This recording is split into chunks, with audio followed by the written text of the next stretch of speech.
much. Good afternoon, everyone. So I'm Miss Maylis, the Managing Director of the French Chamber of Commerce, in moderate today our webinar and our panel discussion with these incredible women. So before moving forward to introduce them, I just like to remind ourselves a number for today. So 43% is actually the number of female executives that have risen up to promotion to executive level in 2020. 14 points higher than the rest of the world, so it's pretty good numbers. We're proud of the Philippines for that. But although we've seen that in the tech sector, right, we still have things to discuss. And that's really the topic of today, how in the tech department, how in the tech industry, we can make sure that all women are represented. And nothing better to discuss with, C-level that are here today. So today we have indeed Miss Ces Rondario, Miss Pebbles, Sy-Manalang, Miss Pebbles, Miss Josephine Romero, and Miss Rossana Llenado. Before moving forward to my questions, let's start with Miss Rossana. A little introduction to the other speakers. I think you're still muted, Rossana. If you could unmute yourself. Hi. Thank you. Thank you. Good afternoon. I am Rossana Llenado. I am the founder of Ahead Education Technologies. In education and entrepreneurship, we built the first video resume in the world in 2007. And in the same year, we were also doing online tutorials in 5 countries using video. And when the most common way to do it at that time was through chat. And we own our own enrollment and payment system already. So aside from that, we also made the first UPCAT UP College Admission Test Review app in the country in 2014. So this year we're the first in the industry to offer online review programs for the top universities. Thank you. You're perfect. Thanks a lot for this insight. Miss Ces, you want to explain a little bit to us a little bit more about what you do? I think you're still muted. Maybe we can let... Yes, that's fine. Good afternoon, everyone. My name is Ces Rondario. I'm the regional lead for also the founder and CEO of Impact Hub here in the Philippines. So essentially, Impact Hub is the largest network of impact-driven entrepreneurs in about 100 cities globally, and we do everything and anything to support entrepreneurs start and scale their ideas. And it is a pleasure to be among such awesome bunch of women. Thank you so much, Ces. Great to hear from you. So, okay, and then Miss Pebbles. Hi, good afternoon, everyone. I'm the Chief Officer of Mynt, otherwise Gcash. I think more people are familiar with that. So Gcash is the national app in the Philippines. We offer a lot of services to Filipinos, especially during this pandemic. We have, a full ecosystem of products, a lot of which hopefully you guys are familiar with, payments and transfers. We have financial savings, for example. You get the best interest rate in the country at 4%. Investment, we offer an investment product for as low as 50 pesos. We have credit facilities, we have insurance. We just launched insurance recently in app for just low as 25 pesos. You can get insured for dengue and COVID, for example. So today we have close to 30 million users, which is really 3x of what it was pre-COVID. So yeah, hello, good afternoon, and yeah, thanks for inviting me today. Yeah, everybody is a big fan of Gcash. Thank you so much. Thank you. Josephine, if you would like to, as a Chief Investment Officer of Apptitude, can you say a few words about what you do, please? Sure. Thank you, Maylis. I'm one of the 30 million and happy with it. Anyway, hi, good afternoon, everybody. I'm Romero. I am involved in several tech startups at the moment, particularly focused on education technology and finance technology, so EduTech and FinTech. So as Chief Investment Officer of Apptitude, this is actually my second role in Apptitude. I was the convening CEO a couple of years ago. And then while our tech people were really putting together our product. So now that I'm involved in finding relationship for the organization. I also have involvement in Magpie, which is a FinTech based in Singapore and in the Philippines. And we're partners with several other payment systems here in the Philippines, including Gcash. Now, that's one job, but really, the thrust of my life is as advisor and mentor to entrepreneurs, and that is with the platform of what you would formerly know as a Philippine Center for Entrepreneurship. My life is all about passing on what we have learned as simple business people and entrepreneurs to the next generations of entrepreneurs, because my belief is that we all work in progress as lifelong learners and forever learning what is new and what is relevant to us. We'd like to make sure that all our neighbors and all our fellow entrepreneurs. Awesome. Thanks, Josephine. I will have a few questions about this program. It sounds very interesting. Thanks a lot. But to kick off our panel, I'm just going to ask a question to Ces. So Ces is to talk a bit more about gender disparity in the tech industry. So really what I'd like to ask is how, we can encourage more Filipinas and more young ladies that are in the Philippines that, tech industry is a place where they can actually achieve, build their career, thrive, grow, and see a spirit of excellence for themselves. I think you're still muted, Ces. Sorry. Okay. Awesome. It's working. All right. So quickly share. So across Impact Hub, our global network, we have over 17,000 entrepreneurs within our network globally. This doesn't include the ones who've grown too big. For the hub, around for 15 years, so we've had millions of entrepreneurs come through our doors globally. But currently, about 50% of that number are women. So I am very encouraged to know that across the 1-to-1 ratio of entrepreneurs, male and female, actually in the Philippines, I'm going to speak a little bit more towards social entrepreneurship. We're the 9th country in the world to be a better social entrepreneurs. Now in tech, it was interesting. I was putting together a mentor list with ADB, and there's 27 men on the list. Yeah. All because these are the main we were needing. And that said, I think there is a big. I wouldn't say it's a problem because I think it's really become a challenge that the industry that we come from have really taken on and identified as something that we wanted to challenge, right? So I think very pragmatically, I think this on this panel, the challenge is for us to continue mentoring other women, younger ones, the community, because there are a lot of people who really need to be held. I mean, I remember I sought mentors, right? But as a young person, I sought mentors, and so I think that's very do as enablers to reach out to younger women and to provide opportunities. You know, um,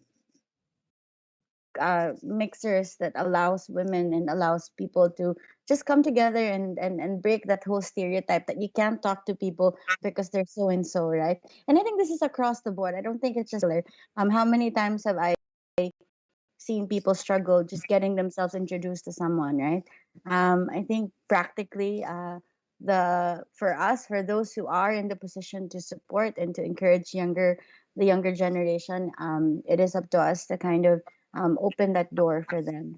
And for the young ones, I think it is really, I always ask people questions. And I think that really speaks to their curiosity and you know passion to move forward within their realm. So I think those things that I'd like to share, and I think across the board of the industry of the startups and the ecosystem, there has been a really renewed sense of belonging for women. I know a lot of female founders in the Philippines. Most of them are in tech, and it's very exciting to see that develop even more. Because I think in the Philippines we've been so much more. How do you call it? We've been lucky enough to have role models in women, right? In many forms. So I think it's only going to get better. Yeah, I do agree with this last comment. As a foreigner, especially, you had a president that was woman, we did not, etc. So I think you do have some role model. That too. With two actually, yes, but I meant in Yeah. already, which was not the case in my country, for example. Would you say, and I'll move forward to the other speaker and Pebbles also, I'm gonna ask you the same question, but would you say it's a bit of misconception in the sense that the new millennials are also more and more women joining tech? Says, and then Pebbles, if we can hear also your comments on this. The millennials, I think, you know what? To be honest, I don't think anything is a barrier to them anymore, especially the young ones. They are so immersed in technology that they can get into anything that they want. I think it's really just, I don't think it's so much of a prostitution. I think it's being told, provided with, I guess, mentors and being provided with founders who are also women that they can look up to. But I don't think it's necessarily hard. And they're so versed in technology already. It's so easy for them to get into technology. There was more people, you know, speaking in public, saying sharing their tech story as Thank women. Yeah, thank you, Says. Maybe more voicing over. Pebbles, what do you Yeah. think are common, held by young females in choosing the tech industry? I actually have to agree with Seth. Computer studies in the 90s, and even then I didn't feel like the men were better or that I had to work harder. Again, maybe it's because we're matriarchal in that sense, but it could also be upbringing. But I never felt that, growing up, I didn't even think about it. I had limitations because of my gender. So if that was true for 90s, I mean, even more true now for the kids. Because you're right, Sess, now that on the Mint side, because I'm still part of the Globe organization, but on the Mint side, we have a lot of millennials, right? And the advantage for the millennials is really they don't think of limits. They think they can do anything, which is fantastic. That's why I actually think the best inventions are yet to come. Because unlike us, who grew up in a world where we had to literally go to the library to research, kids have information in their fingertips. But so yeah, I in terms of misconceptions, I'll talk about that in a few minutes. But I really don't think that gender equality or inequality is a big issue in the Philippines. I was just chatting with these ladies earlier, and I was saying that McKinsey study actually in Asia Pac shows that the Philippines stands out, right, in terms of progress towards gender equality. And even if you look at the ratio of female to male women in leadership positions, we're one of the best in the region. Now, I'm not saying there's no glass ceiling for the most senior roles. That's still there. But yeah, there are a few misconceptions we need to deal with. But even before the misconceptions in the workplace, it kind of starts much earlier, right? It needs to start younger because the gap in the labor force participation starts with kids even taking STEM courses. And maybe it's because there's a misperception that sciences and maths and technology is more fit for men than for women, and that's something that we all need to work in addressing. So misconceptions. One is that men are more productive than women because of childcare and home responsibilities, right? But I think that stereotype is quite outdated. Why shouldn't men share in family responsibilities? But if you look at data, it does show that women spend much more time, like 3 times as much time as men in doing home related stuff, whether it's cooking, cleaning, taking care of the kids, right? So I think that's a misconception, and that because of childcare, we are less productive than men. Second is, I was also saying earlier that I'm actually not supportive of like just computing for diversity, because some companies they do it to hit a quota, but I also don't want that, right? I want to make sure that more women getting into leadership position is based on merit, not because of some number that we're all trying to hit. We should be doing it because all data points to the fact that companies that are more diverse perform much better. Um, One other one that I encounter is that women are not technical enough. That's why they don't speak up. But I think there's just different communication men and women, right? But again, these are like misconceptions. But if I look closer to home, I mean, O is a woman. Even if I look at Globe, more than half of our senior leadership team are women. If I look at my own technology team, key technology functions within my team are also led by women. So I can easily debunk all of the misconceptions. But I think Cess is right, right? Maybe it's been proven that women can succeed, not just in tech, but in various fields. But in tech specifically, it's been proven that we can succeed. But I think it's like a mental barrier that we need to deal with, because we need to advocate for ourselves. And to Cess's point, we need to advocate and support and mentor other women, because sometimes they don't know what's possible, or they just need to hear from others who've been through it so that they can imagine what's possible, right? So I think and about this a lot even in the past, where women mentoring women is very important, if we want to see more women leadership positions. And I say tech because like I said, I don't think we have a problem in general. So Thanks, Pebbles. Would you say that you've seen a difference though between yours when you were when you get to the workplace? I'm so sorry. Please repeat that. I was asking if you have no friends before, when you were studying and then when in the workplace, have you felt that your voice was less taken into account? Notice anything as such?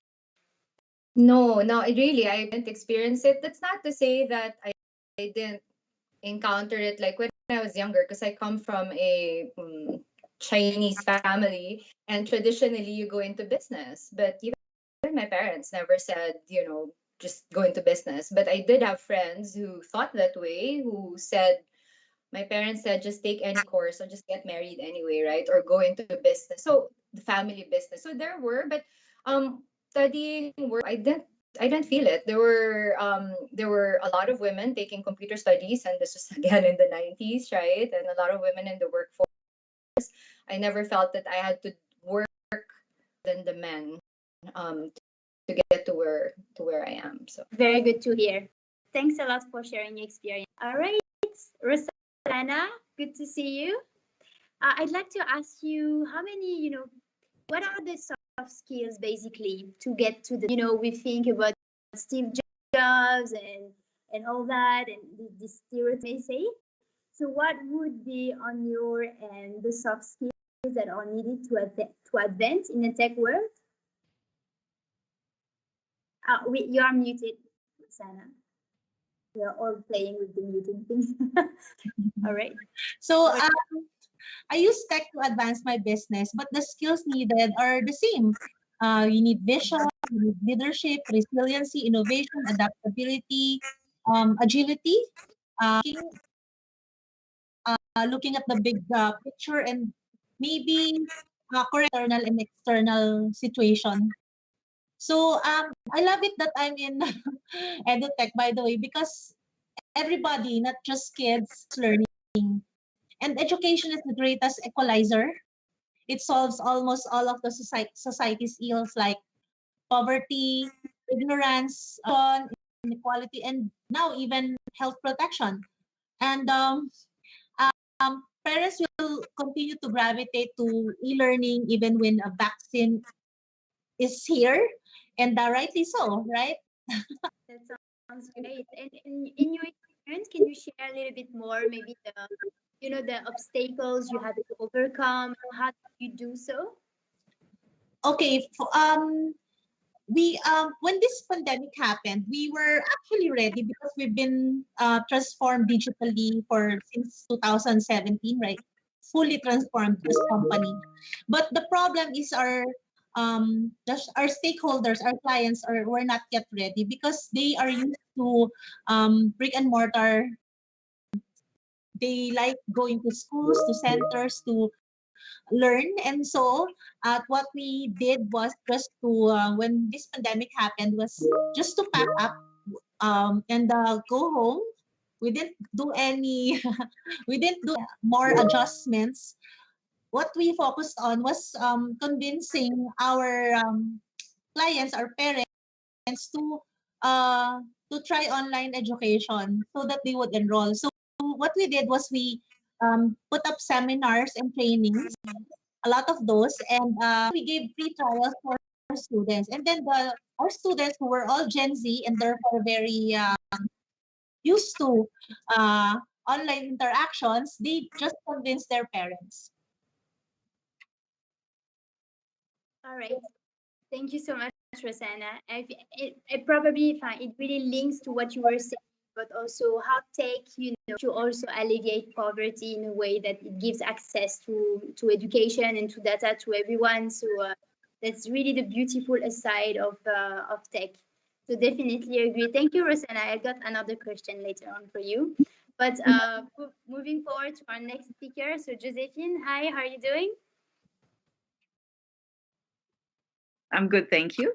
Good. All right. We hear you properly. All good. With the years of being at top management in the tech industry, what were the steps you took to actually, eradicate all the stereotypes in the tech workplace? Good question. I'm probably the one here where before the word became a buzzword, I was already in tech. I was lucky enough that in the 90s, my friends and I from college put up a .com. That was a long time ago compared to today, where we're talking about startups. But I use as example my fortunate experience in having wonderful role models, women role models who were successful in IT. And our panelists all mentioned that. Yes, mentorship is a very big deal. I back in the 80s, I think the glass ceiling was broken for us already by these women in tech. There was this small group, a handful of successful IT women who called themselves WIT, or Women in Tech. They were composed of the women who first introduced the ATM to the country. They were the women who of internal revenue in the country, which was the biggest IT spender in the Philippines. And then they were the women also who set up the first computer schools outside of universities in the country. And I was lucky enough to be introduced to them as I was getting out of college. So with that, I mean, it showed me that, hey, I mean, the misconceptions that tech is just for men was not even a thing that was discussed.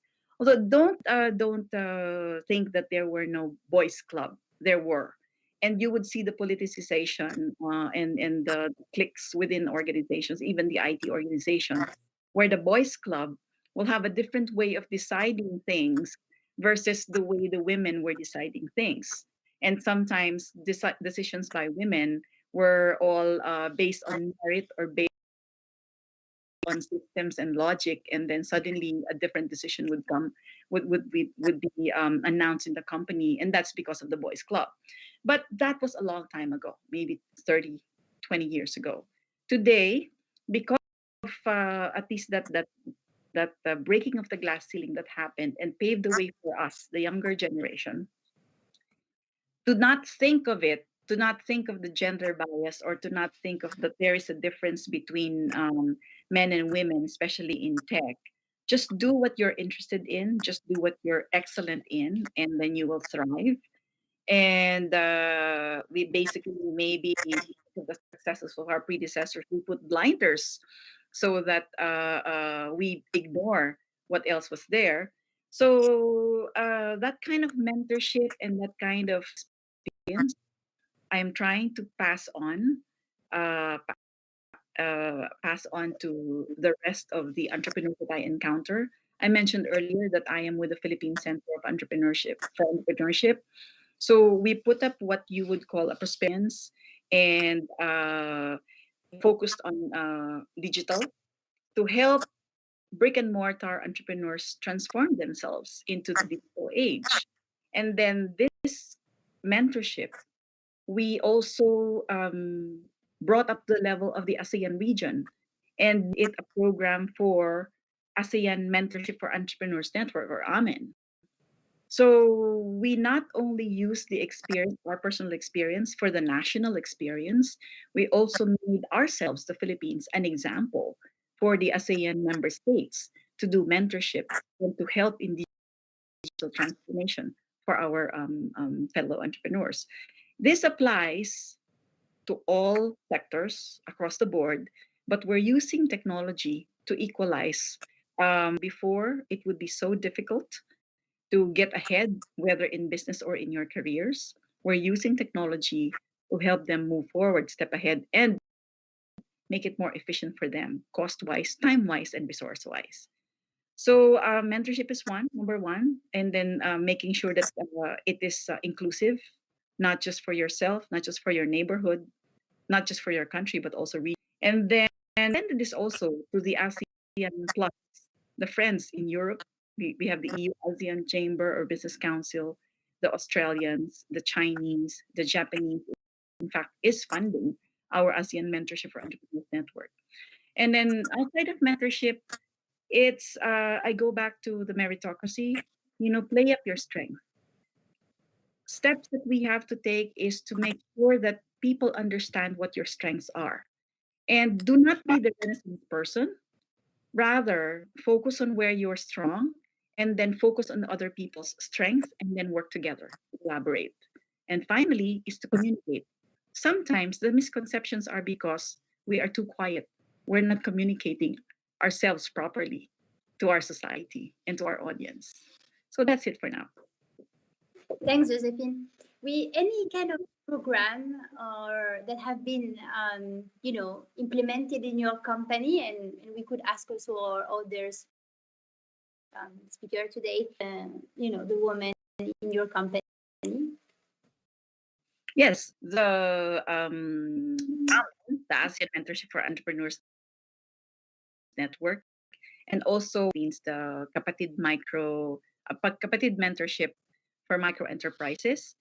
Well, for one thing, probably 90% of our audience are women, because women entrepreneurs, while they're mothers, while they are also employees, they try to look for other activities they can do to be enterprising, to augment their knowledge and to augment the income of the family. As well, because of the entry of the digital age, they're finding it easier to get into business.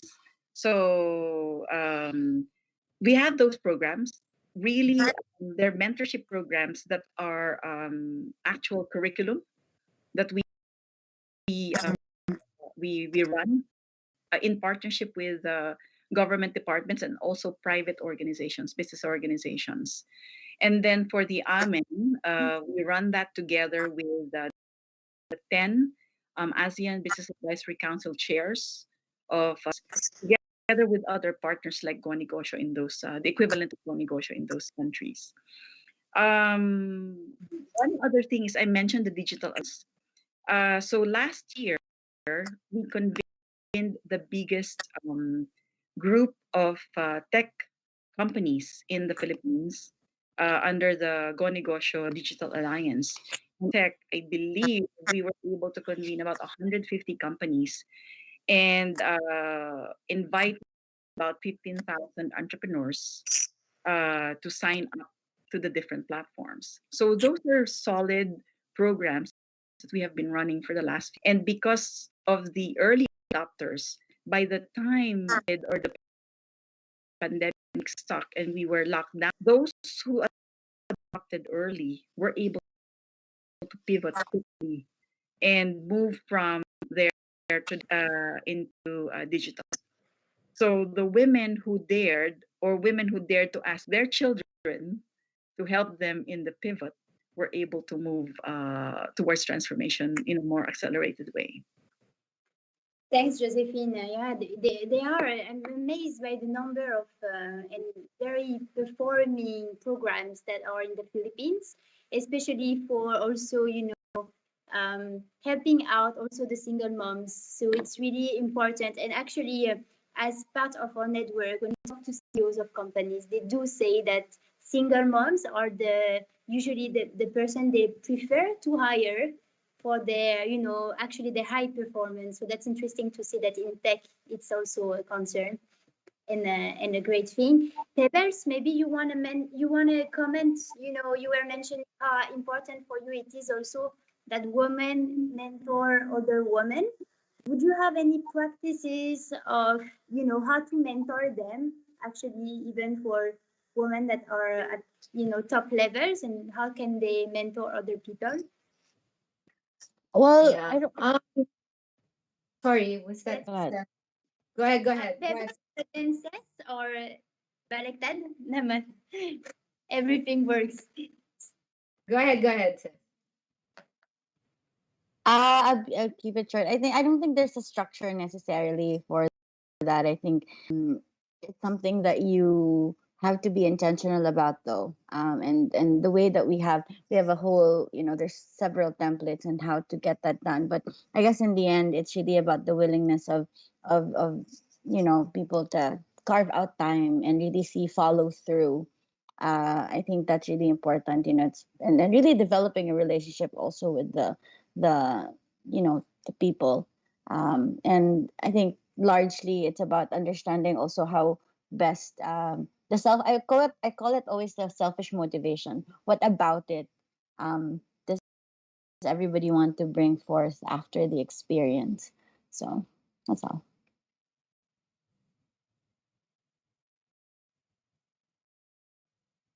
Pebbles. Hi. Yeah. So I don't think there's one way of doing it, right? We just need to be conscious about it. As Josephine mentioned earlier, we do need to advocate for ourselves, but at the same time, once you get to a leadership position, we need to be more conscious about advocating, sponsoring, and mentoring other women. Um, it's hard. Personally, I find it hard because of time constraints, right? But uh, I do think that we need to make an effort. Like there are, even for example, in my case, as I said, um, a lot of employees in Mint are pretty young, and a lot are women, and I think that's really exciting. Um, I'm excited trying to make an effort to make time to actually mentor, because there's no one answer. What they're going to look for really is just someone to help guide them through, trying to figure out how to deal with their challenges, trying to figure out how to achieve their goals, right? So and sometimes that's all it takes. It's actually time that we allot, whether in our own organizations or outside, and just being out there, just knowing that there's someone they can talk to. It sounds simple, but I think that's really the key to encouraging go for it and to believe that it's possible. I think yes, as you were mentioning, in any circumstances like communication, and that's something Josephine was was mentioning earlier, communicating is the base of everything, and that's sometimes what's lacking between women and men. Sometimes that's where it goes the obstacle. But that's great to hear from the three of you. Rossana, maybe a few words on mentoring or to the women that are up there. You're muted, Rossana. Sorry. Okay. By the way, I've been mentoring through Founders Go Negosyo also with Josephine, and also through Founders Institute in Silicon Valley.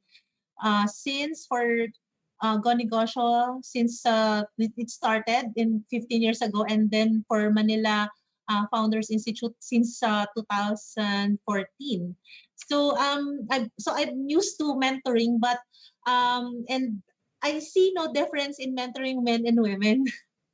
So anyway, tech will really benefit all businesses. Everyone must embrace it and harness the power it can give.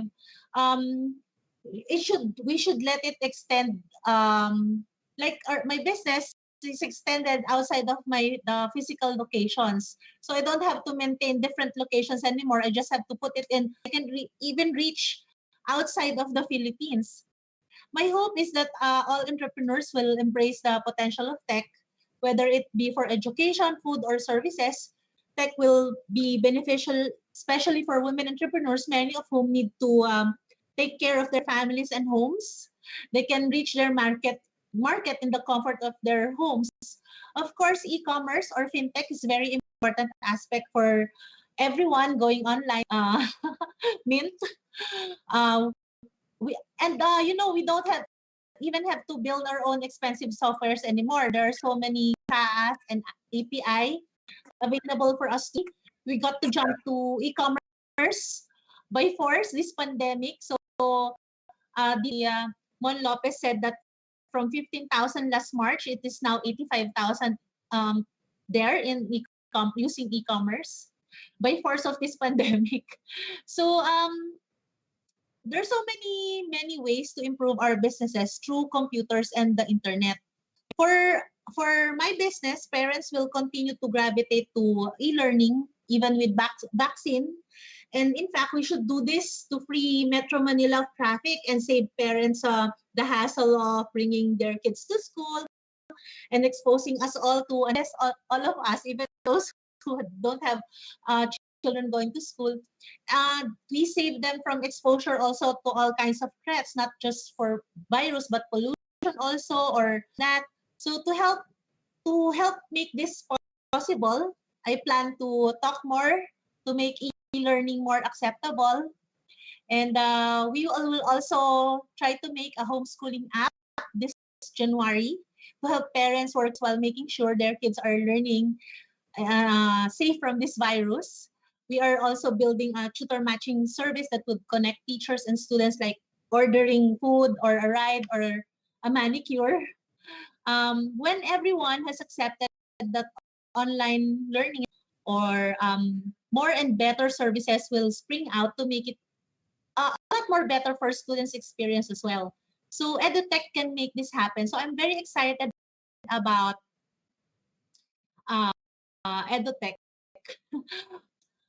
Strengthen our online tutorial because, to get into the good universities, entrance exams will continue to be canceled. Like UP Ateneo, UST canceled their entrance exams. So instead, we will be coaching students how to get into the honors list so that their grades would stand out for the universities. It used to be that education is the only equalizer, but now tech is also a great equalizer. I'm very happy to be both in education and tech. So when before quality education is not really accessible, tech lets me reach more, teach more, serve more people, not just in the Philippines, but in the world.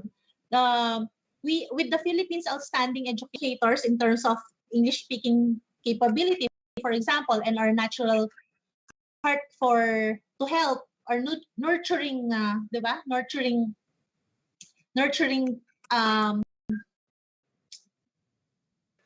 women are really nurturers, and even Filipinas are sweet. They are very happy to help people. So I think that we can rise up to be the supplier of educators in the world. So with the rising speed of internet, I'm really, really excited. Thank you. That's Rosanna. I see that Josephine would like to comment maybe a few words. Yeah, thank you, Maylis. Yes, I just like to add, no. So something triggered me when Rosanna talked about the differences. There right now, because of the challenge pandemic, there are so many things out there that are being offered to our people. I mean, it's not just women, but it's also very confusing. And if you are a woman who is so busy with, and then now you have the added challenge of having to take care of your children's education, they are studying at home, you cannot process all the information that's around. So I think the mentorship now and coaching becomes even more relevant, because we would like to make sure that we help process for the women what they could pay. For instance, in edutech, since the pandemic, since the lockdown, you know what? You now have 10 times, 20 times more the competitors you had before, right? So, so how will you now differentiate? So now is the time that more than ever, us women who, because we are also the homemakers at the same time that we are income earners in the family, we need help. We should band together or look for areas and people who can help us process this information, so we make better decisions even amidst all of these challenges that we have. So and that's, I'm glad that you guys or this panel was put together, because you show communicators and collaborators in the industry, so that when able to share this information to the women who are listening, and they are able to at least narrow down what is already available out there. So when it comes to mentoring, again, now everybody, because it has become a buzzword, I'm glad that the mentorship culture in the Philippines has grown so much. But at the same time, there are those who are mentors, and then there are those who are real mentors who can help you move ahead. And sometimes, as Pebbles said, it's just, somebody who can listen and honestly, sincerely give you nod or an acknowledgement that what you're doing is right or wrong. As women, we should. I think it's on us now to help our fellow women to get that confidence. So that's all I wanted to share. Thanks. May I also contribute to that? Okay, so even if I got more competitors, for example, now for online, I'm very happy that people were forced to go. Right now, I was this pandemic, I was able to reach more than 500,000 people. I was able to reach so many educators, so I can train them to make it work for their online offering also. And those 500,000 to reach in 25 years in business. So this time I reach them more faster, easier, and with almost no cost, because it's just my internet. I'm broadcasting and they're listening. So I'm so happy to be able to reach more at this time. Sana, to have your optimistic in this difficult period. That's what we need, and in fact, that's the one of the good side of what's happening right now, is that everybody goes online. We are getting faster for those who have the internet connection. So that's really great to hear that. We're running out of time. I think we're good to go, but I would like to know if you have anything you'd like to add, Ces, Pebbles, any additional comments. And after that, I will thank you very much for these discussions. Well, not so much comment, as I know we're out of time, but a lot of the, I guess, common misconceptions. But what we didn't cover really is financial inclusion, right? I mean, we didn't talk about the fact that the experience of women in the Philippines still largely depends on socioeconomic status. And that in itself, I think, is a big topic to tackle. But again, thank you for inviting us today. Thank you for inviting me. I mean, glad I've met these ladies, and hopefully we'll have a chance to chat. Thanks, Pebbles. Indeed, financial inclusive is a big topic. I think we need another session for that. Seth, any words you'd like to add?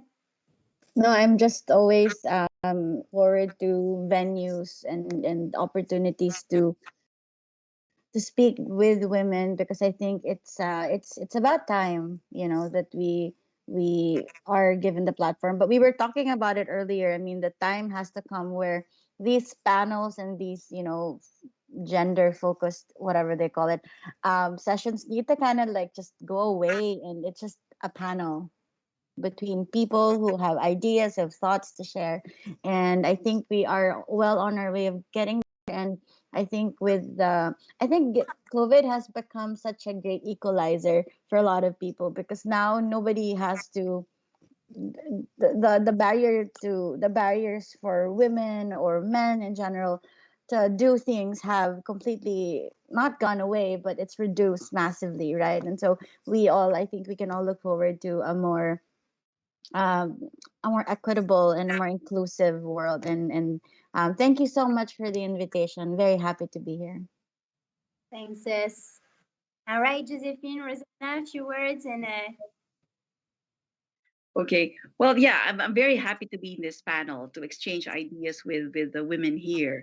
Now, if I could leave one thought for all women in tech, it's that one of our strengths really is that we're women are the best integrators. In a project, there is always the ideas person, there is the developer, there is there's so many roles we play. But more often than not, well, the women can change roles every time. Like I said, in my involvement in the tech companies I'm with, I've been changing roles where it is much more needed. But I think one thing in common among many women is that we are all integrators. We we see the big picture. We see also the small picture. We see the trees and the forest at the same time, and then we make sure that we preserve it and we make it thrive. So, and for that, I think women in tech are some of the best executives a company can have, and you should be lucky and to get a bunch of women in your boards as well. Thank you. thanks, Rossana, a few words. I'm very thrilled with this panel. I have not been in a FinTech talk before. So I feel so privileged. And, I'm very happy to be among smart superwomen like you, and also our organizer among Maklang. So thank you very much for including me. Thank you very much. Maraming salamat po. Hindi Tagalog, but thank you so much. It's a pleasure to hear from you. It's very inspiring. I thank you also Amor Maclan for inspiring us and organizing all these great conversations. So thank you all of you, and I wish you an excellent, successful week. Bye. Thank you.